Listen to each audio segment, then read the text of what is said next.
welcome to Substance and Style Pod. You know, you're welcome. The first proper episode. Before it was pilots, we were just warming up. Different setup.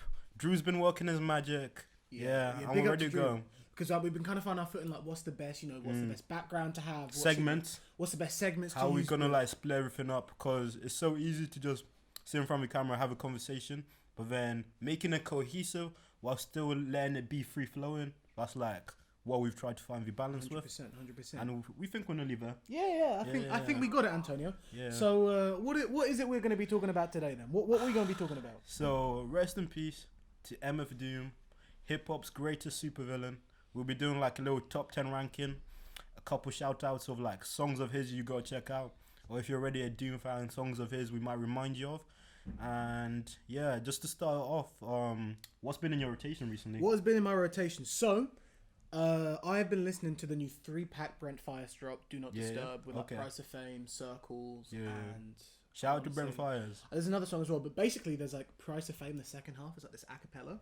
It's like the craziest thing you could ever hear. Like literally, he's crooning all the way through it, man. Like it's actually Yo, crazy. thank God Brent Fires started singing, because he used to rap. Yeah, and we wouldn't have Child been. EP. Yeah, so if you guys didn't know, basically Brent had this EP called Black Child, came out in 2013.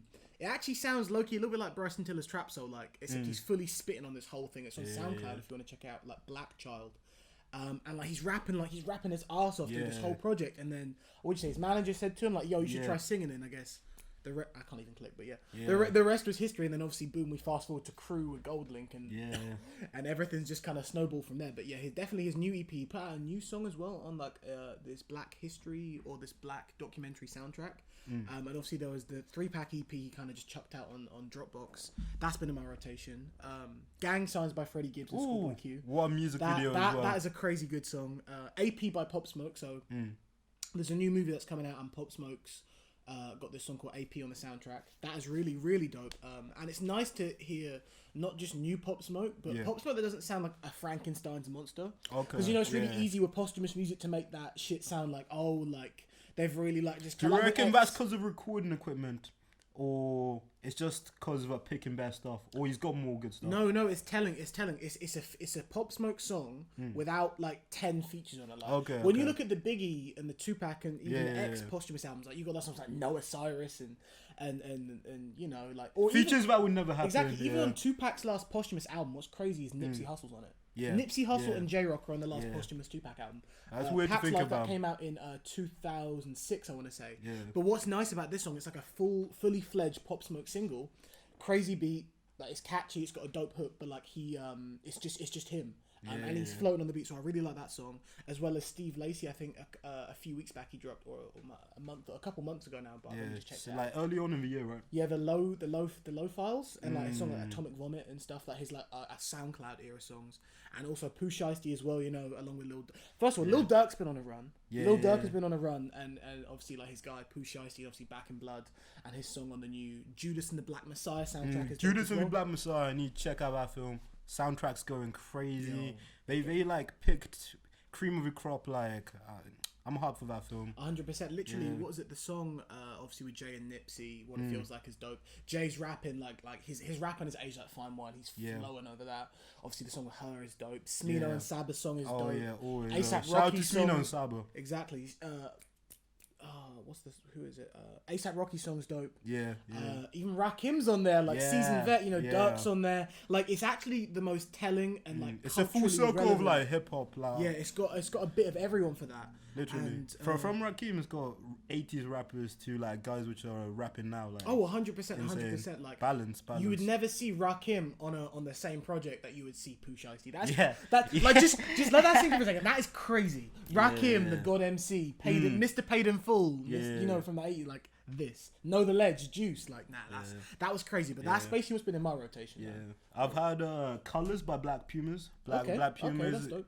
Great little brand. I think they're from Texas.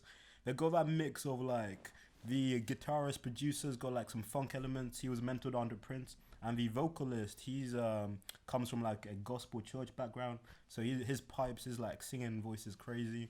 Also, what else have I had?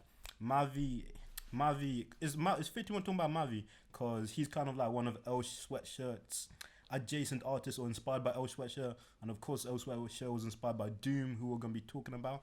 But Mavi dropped like a little nice 5-song EP, End of the Earth, and it's so minimal, but says so much. Like, you know, when someone's saying something without saying anything, he is lyrical in it, but it's like the space for breathing, like how he lets you beat work for itself, like, and methods off of that EP are great.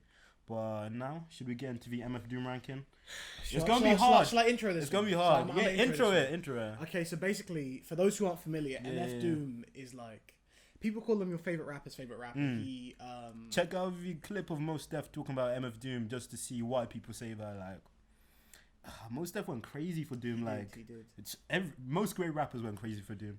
Underground King. So basically, as crazy as this guy entered this world in 1970s, as crazy as he exited, we didn't know he died until almost 2 months after the fact. It was on New Year's Eve. World famous rapper, like, it's crazy how that could even happen. Madlib, his close collaborator and friend, even said he only found out about Doom's when passing. The rest of the world knew. Yeah. And what's crazy is, like, I'm not going to bore you with just stats and telling you how great he is, because I'm not going to lie, Doom is an acquired taste. Especially how we were just talking about Pooh Shiesty and Lil Durk, and all these Trill and all these, like, modern rappers. Like, MF Doom kind of transcends, like, a box, and he's very much the inspiration for your Tyler, the Creators, your the internets, like, all of these indie, and even, you know, like, people in the mainstream which you wouldn't expect, like Drake, for example. They're big. Kanye as well. Because Doom is a producer, artist, like... Producer, rapper. So, like, he started off in the 90s being associated with, like, Third Base in his group of KMD with his brother. And this Rest in peace guy. to Sub Rock, the hip hop Hendrix, Doom's brother. They used to produce with the KMD together, and, like, those beats, considering that everything was on hardware, Doom still has that kind of, like... Well, not Doom, Zevlov X, as he used to go by. He still has that really unique production sound. It's like sound collages, really. He just gets voices from, like, old films or whatnot, and, like, puts them on beats. He's like a rap nerd in his own universe. He's culture nerd. Like, he loves culture. He is. Like. So, like, he'll take, like, an old Saturday morning cartoon, the Fantastic Four, and obviously Dr. Doom. He'll flip that and mix that in with, like, old soul and funk and jazz, and it makes this really dope balance where his voice is so gruff and commanding and so cryptic that it balances out with his soulful production. It wasn't always that kind of, like, gritty. His voice, like, before when he was Zevlov X, it was quite smooth. He had a smooth voice, and he was rapping on beat. But as you know, post Operation Doomsday, as we're transitioning into King Ghidorah, into his second album, he then obviously, like, he had, like, the deeper, like, gruffer voice, especially on Born Like This. Like, his voice is Born Like This. He sounds gruff. Should we get into the ratings? Like, so first, I'm gonna give a brief, just kind of rundown of his discography. So, like, basically, after the Zevlov X character was retired and after Black Bastards was initially shelved, MF Doom emerged in 97 with a couple singles, a couple white label singles, and then rolled out Operation Doomsday, his full-length debut album in 99. This is probably his most, I guess, mainstream or, like, standard sounding, because it's still indie, it's still experimental, it's still Doom, but still palatable, he's more than his other stuff. Like, because I feel like with some of Doom's music, he's really testing the listener. Like, how much can you take? How much can you really take? How far can I go making music that is so, like, threatening to your ears? But, like, you're still gonna digest it because there's still more. And then you'll come back to it and be like, oh, I missed that line. But yeah, basically, Operation Doomsday. I mean, as the album opens with this crazy skit, the first track you'll hear is, you know, probably one of the highlights, one of his well-known songs, which samples Sade's Kiss of Life, which is Doomsday. Literally check out Sade Villain on YouTube as well, because it's just a fan-made project. Just a mixture of, like, Doom production, Sade vocals, and it's beautiful. And, like, basically Doomsday is obviously one of his most famous songs. He's got, like, the DJ cuts, and, like, he literally just spits, like, he has, like, lines like, crime doesn't pay, yes it do, and that's me holding up the line at the kissing booth. Like, he comes up with, like, so the weirdest, most kind of like why did you think of that? Very abstract. But Operation Doomsday, along with songs like Gas Draws, that's a favorite of mine. And, like, for a minute, his Instagram was called Gas Draws. Like, that's kind of his brand as well. Why did they change it? Because they got MF Doom, like. They literally got they got the handle. They got the handle. Operation Doomsday is, like, a classic, and it's a great introduction to Doom, especially like if you're, like, a rap fan, which isn't into like abstract experimental alternative shit. Like Operation Doomsday is kind of like that gateway into understanding what Doom's about, but you're not like thrown in the deep end having to try and 100%. like figure it out. So then going into his second album, Take Me to a Leader is where it gets kind of crazy, because on Operation Doomsday there's features from this rapper called King Ghidorah, this featured artist, and the featured artist is him himself. Yeah. Just bear with us. And basically Doom's world building is just insane. it's crazy. Like, So like there's three prominent characters in the Doom universe. There's MF Doom, who's the central main character. Yeah. There's Victor Vaughan, who is Doom's sidekick underling from another dimension, who is a hoodlum, gangster, scientist, and time traveler. Yeah. Where rapping and hip hop is outlawed in his world, so he comes to our world. Yeah. And he's a wild guy, and he says some crazy shit. And then there's King Ghidorah, who's a 300-foot, three-headed snake, who is the overlord. He's no dragon, three-headed dragon. Three-headed dragon, sorry, Yeah, yeah. yeah. And he's like the overlord of the Doom universe. Yeah. And basically, when Doom dropped his second album, instead of dropping another MF Doom album, because it did quite well, he was like, nah, forget that. I'm going to make a King Ghidorah album. Yeah. And on this one, it's kind of interesting, because obviously King Ghidorah's character is an overlord. He Yeah. raps only like 3, 4, 5 of the tracks out of like the 14, 13. And then the rest, he like lends most of his production work, the Metal Fingers production, which Yeah. obviously Antonio has said he's most famous for. Yeah. And I on there, like, wouldn't he's say kinda- he's most famous for his production, but I would say as good as Doom's rapping and lyricism is, his production is what makes him like a transcendent figure. Exactly, So exactly. King Ghidorah, Take Me to Your Leader, great project. Like, Great project. and is King Ghidorah the start of his run? With Vaudeville Villain? No, 'Cause- King Ghidorah's the start of the run. Yeah, because they both came out in 03, because basically my favourite Doom project, Yeah. which Antonio slightly disagrees with me, my it's still favourite, top 5, top still 4. top 5, but my Yeah, favourite yeah. Doom project, because basically King Ghidorah has a lot of like B-tier rappers, but I guess the production really carries it, and a lot of like instrumental tracks where it's literally just like a cartoon skit over a beat. Yeah. It's quite a weird project to take in, especially from his first one. It definitely gets more indie, but then his third album is, Take Me to Your Leader starts his run, and then into his third album, it's a Victor Vaughan album. So like you've had MF Doom, King Ghidorah, and now it's Victor Vaughan's album. And Victor Vaughan basically is the opposite of Take Me to Your Leader, in which it's MF Doom rapping on every track. Yeah. Probably his most lyrically cohesive and his most like lyrically pungent album. And We'll he's agree rapping to on... disagree. We'll agree No, to it's definitely disagree. his lyrically best. You're bugging if you say otherwise. It's definitely his. I'd it might say not that be his... Operation Doomsday, Borns Like This, Nah. Mad Villainy, and Infield are up there. Listen. They're up there. They're up there, and I personally think it's more enjoyable to listen to Mad Villainy. It's more Okay. enjoyable to listen to Yeah. even Danger Doom at times. But because obviously lyrics doesn't mean good music, but lyrically speaking, Vaudeville Villain is his best album, undisputed. Because what they did on the album is like he took the beats of other indie producers like RJD2 and King Honey and stuff like that, I want to say, and he started to rap over their beats. Yeah. And his wordplay and his technicality and his storytelling. But I feel like Bar for none. the full Doom experience, you gotta have those Doom beats, those like dark, cloudy. Oh, of course, that's of why course. like when I'm saying MF Doom ranking in general, I want to hear him rapping and producing like. At the same time. At the same time. And then I guess after... And it brings a different level of cohesion as well. And then after he dropped that, he dropped Mad Villainy, which Yeah. was recorded back in 02 actually, right after Operation Doomsday. But it was... All the it Anthony leaked and Fantano everything, fans, yeah. all the Needle Drop fans that already know about Mad Villainy. Every art school, any indie kid, everyone, Yeah. people who don't even like Mad they Villainy love. is like, oh, I don't listen to rap, but I love Mad Villainy. Like, it's Yeah. kind of like... It's kind of a meme at this point. Yeah, That's why I don't... yeah. Even though I love it, that's why I don't It's put too much amazing. shine on it. Because Yeah, you can't. It already gets enough everyone, shine. Everyone knows. That's why I'm shining a light on his other stuff. Because, I mean, obviously it's beloved, but Mad Villainy kind of seems to overshadow it. But obviously songs like Accordion, Rhinestone Bistro. Cowboy, Bistro, when it's kind of like the skit where it's like a restaurant. Yeah, all caps with the piano sample. Jeez. Fancy Clown. Yeah. Where it's just Stacey X just singing over the beat, the Mad Lib beat. Honestly, we don't need to say enough about Mad Villainy. Mad Villainy is a storied enough. But Mad then- Lib and MF Doom to be best of what they do. What's crazy after that is I'm pretty sure then he dropped Vaudeville Venomous Villain, which was Victor Vaughan's second album. And this is the weirdest project in the Doom discography because it's not on Spotify, it's not on Apple Music, and as YouTubers have highlighted, the record label that released the album doesn't exist. And Doom himself raps on the first track saying, "I only did this album for the record advance." And like it's quite a lax, like low tier effort. You can tell he didn't really care about this It's album. lo-fi, but not in a purposeful way. Diplo's on it as well, which is really weird. Like Diplo Yeah. is on this MF Doom album, and so is Cool Keith, who someone who inspired it. So there are some highlights here, but it's definitely not something. Even though it's not on streaming, it's not like an uncovered gem. It's not. It's not that great. It's more of. It's basically has like B-sides to what was on Vaudeville Villain on Venomous Villain. But then he picks back up again after taking a little dip in quality. He then comes back up into Food, which is obviously one Personal of the most favourite. fun, most unpretentious, straightforward, and just dope Doom projects, period. Like Deep Fried Friends, Raps Nishkanishes, Hoe Cakes, One Beer.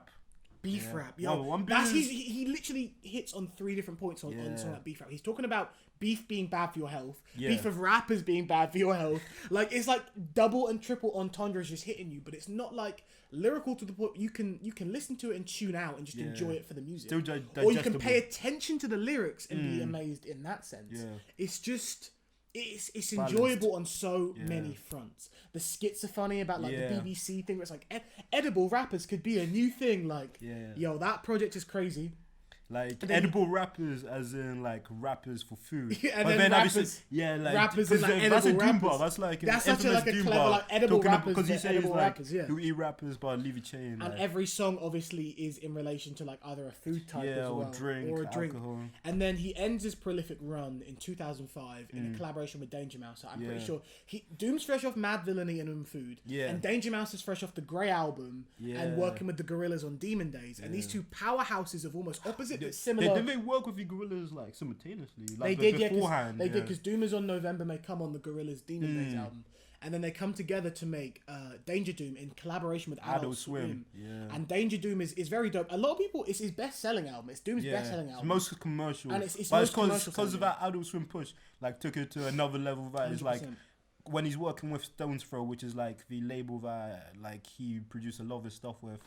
Like, they're not gonna give you push like Adult Swim did, like, and through that, on parts of the album, he does kind of like advertise Adult Swim shows. So it's the album is one big product placement, but it is dope. Old School with Talib Kweli, Sofa King, Good Hair, like, is it Good Hair? I think that's the name of the song, but yeah, it is a dope album. It's a dope, and the deluxe is great as well. He dropped a deluxe for the 10th anniversary, and it had a bunch of songs which weren't heard previously, and there's a song in there with Vinnie Paz and Black Thought. And it's so sick. I really wish they put it on Spotify and Apple. But when he dropped the deluxe vinyl and CD for like its 10th anniversary, the song with Black Thought and Vinnie Paz. I can already imagine as a hip hop masterclass. Like, yeah, 100%. And then obviously Doom takes a little bit of a break, comes back with Born Like This, which was his return to the MF Doom name. Yeah. What's some highlights? So that is a good highlight. That is one of the best produced Doom songs. Period. One of the best Doom songs. Angels with I think it's Angels or Angles with Ghostface Killer. And he also has a song with Raekwon on there as well, which is dope. And a personal favourite is the Jay Dilla produced Gazillion Ear. Yeah. Which actually funny has a Kanye West remix. Kanye and Doom worked together on a Gazillion. It's not like an official like trading bars or nothing. Like, I'm pretty sure it's just ad-libs or just a beat remix. But Kanye and so the song was produced by Jay Dilla, the late Jay Dilla. Gazillionaire, the second track on the project, or the second or third, and then Kanye and Doom actually did a remix, which is like probably the only official time MF Doom and Kanye West have worked together. And there's that infamous blurry picture of the two, which always makes its ways online of Doom and Kanye. I'm so curious of his setting there, like Doom and Kanye just chilling. There must have been some like record label part. I really want to know what they said. I really want to know what would have been said. Yeah. But yeah, that's dope. And then after there, it was Keys to the Cuff after you got banned from the US. It's a different somber atmosphere because obviously being separated from like Governor and stuff, hasn't it? Damon Albarn's on that album as well. Damon Albarn's on that one, which is kind of dope. It's definitely a good listen, but is it Gennaro Jarrell? JJ, he's dope. But definitely it does to me personally like a bit more forgettable as a Doom project. Yeah. And then moving into there, we then get Neruvian Doom, where there's like a 15, 16-year-old kid at the time. He's 15, man. It's crazy. And he takes Doom rapping his ass off. Wing, and literally they make this album. And he linked up with Doom because he opened for Doom and Ghostface Killer at a show in London. Yeah. And then like Doom was like obviously took him under his wing. And that was actually the first Doom project I really got into, Really? That's your entry to Doom? That was my entry to Doom. My cousin put me onto that when I was like 13, 14. Shout out. And honestly, it's not my favourite Doom project, but it definitely is dope. And to know how young the guy was when he was on there. Well, when you realise he's 15, you got to give him his props. But do you know what I think the detractor of that is? If it was a Bishop Nehru album, it would be dope. But because it's an MF Doom album, but I'm like, I need more Doom. They like created a different entity for it. Yeah, but Doom's presence. I get what you mean. But it is dope as well. Yeah. And I definitely like that. And then obviously after then, I think the last full length project, he had an album which didn't get finished. Only half of it dropped with Adult Swim, where he revived KMD with a song called True Light Years in 2017. Yeah. And he's gonna have a series where he's gonna drop like the Missing Notebook Rhymes, I think, where he's gonna have like an album, but a bit like Kanye's Good Fridays, where the song was gonna drop every week. But after about 4 or 5 of the songs dropped, like half of the project dropped, Doom and Adult Swim severed ties and nothing was said. And there's been like YouTube breakdowns trying to figure out why this happened. And in the source code, this is why Doom's a villain, because in the source code of when these songs dropped, if you look it in, it says it's all a joke or something, or it's all, I can't remember exactly what the word said. So people are like, were they just trolling all along? Which is really interesting.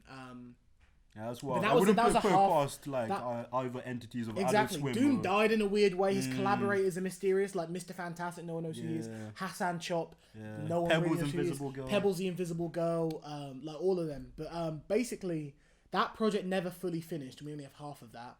But there's rumored that he dropped the rest of the tracks on SoundCloud, but it's not confirmed if it was for the missing notebook rhymes.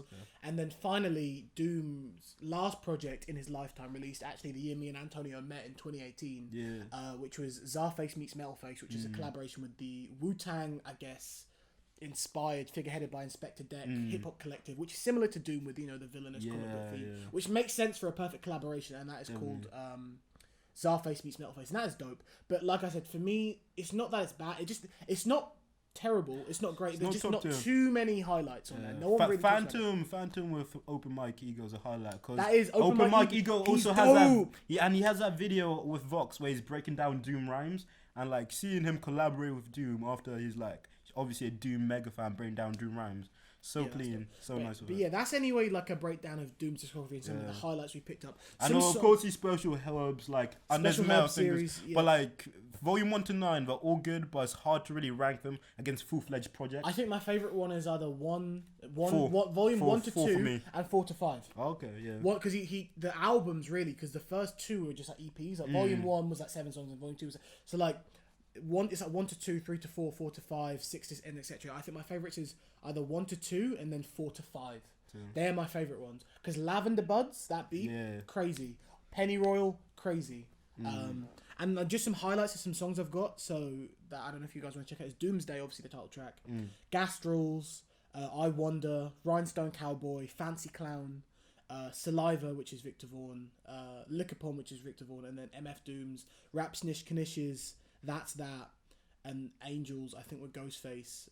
And honestly, there's so much music to do. We could be here all day. There's no point like trying to note down your favorite Doom songs, because it's too much. Like it's too much to read. Every other song is a banger. And even KMD as well, like KMD's album Black Bastards, which was shelved for years until like 2001. I love the concept behind Black Bastards, because it's inspired by like blaxploitation films, and how this whole like, oh yeah, I'm gonna get my revenge, I'm the underdog. And do you know Black Bastards is basically a Doom solo album, because I want to say Onyx the Birthstone Kid, the third member of KMD, obviously left the group at this point after they got dropped. Obviously Sub Rock was dead, and Doom finished the album himself. So Black Bastards in a way is really the first official Doom album. Damn, that's in crazy a weird about. Roundabout way, because obviously Sub Rock had contributed a lot to the project, but he passed away.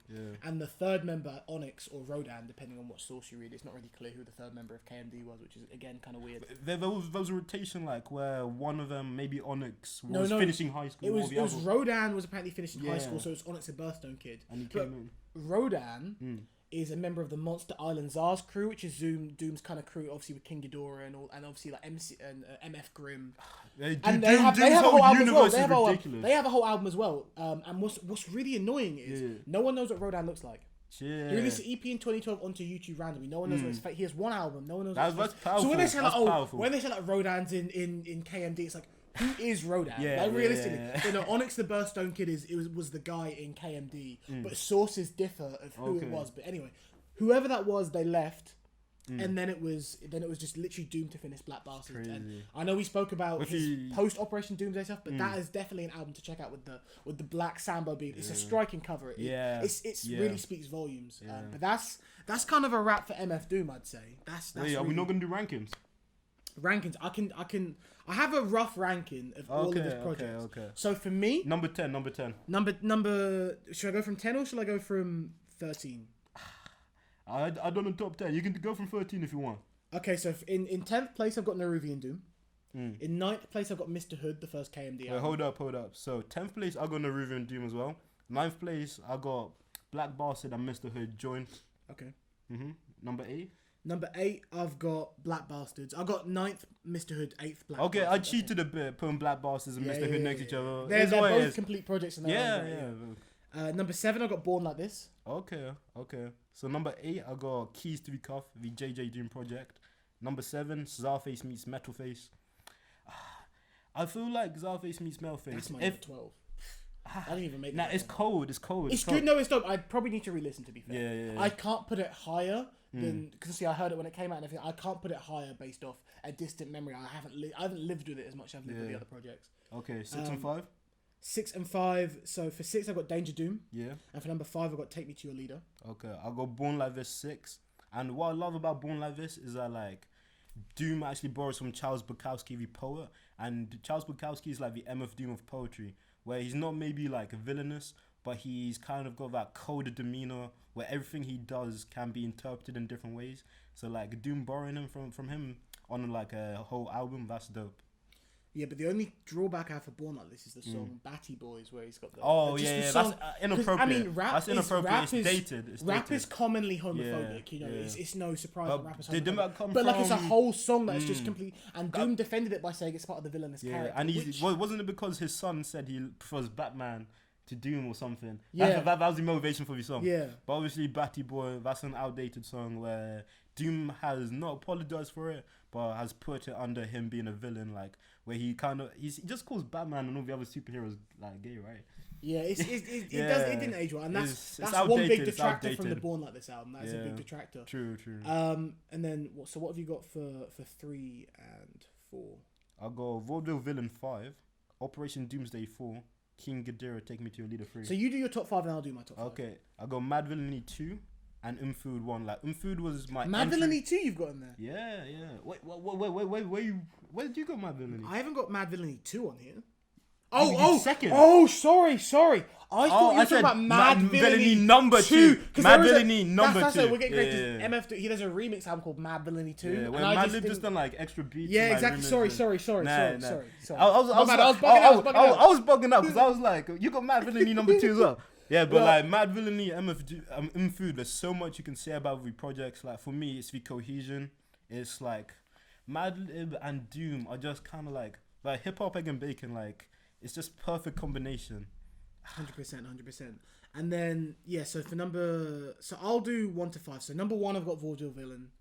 I think this is lyrically it's his most sharp, and I feel like it is underappreciated a little bit, and it does get. And although I love Mad Villainy, it does get overshadowed. Yeah. Number 2, I've got Mad Villainy, which easily could be number 1. I'm just being difficult and putting Vaudeville Villain at number 1. Number 3, I've got Food. Definitely his most fun project. Definitely his most fun. So fun. Number 4, I'd want to put Operation Doomsday at number 1 because realistically, my top 5, every single project in my top 5 could be number 1. Okay. I'd want to put Food at number 1 for its creativity and its fun. Mad Villain at number 1 for its cohesion. Vaudeville Villain at number 1 for its creativity, and Take Me to Your Leader at number 1 just for the weirdness and the esoteric nature of how crazy that album that track Fastlane's got an insane guitar sample. Like the Doom really, he has fun with his production because he's outsourcing the rapping 100%, so he can have more fun with the production. But Take Me to Your Leader is number 5 and Danger Doom is number 6. And just run through it: Vaudeville Villain, Mad Villainy, Food, Operation Doomsday, Take Me to Your Leader, Danger Doom, Born Like This. Your top 5 is like identical,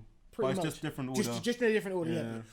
And the thing is, I can't even hate on your decisions as much as I do. You know, it's just it comes to like a personal opinion at that point, like because you could go either way because the level of like difference in how much you like them might just depend on the mood, really. Cause like it switches for me, you know, it switches.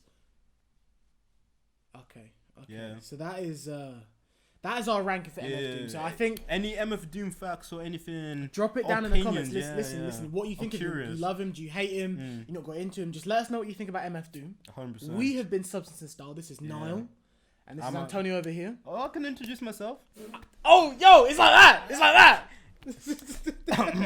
Well, this is Niall, and I'm Antonio. Yeah. We are Substance and Style, a joint venture between the Culture Crypt and Electricity. Oh, it's been a good one, guys. It's been a good one. Thank you for anyone who's watched throughout, because honestly, last couple of days I've just been thinking like, yo, how do you? It's such a big topic. It's such a big topic to undertake, you know. Because there's so many things that could have been said, but it's just like, what do you say? You need to pick the most crucial things if someone wants to hear about MF Doom, because there's so much you can say. 100%. It could be like 3 hours of just MF Doom love, but But anyway, guys, please like, comment, subscribe, and tell us what you want to see next. Thanks for listening. We've been all the way Substance through. and Style.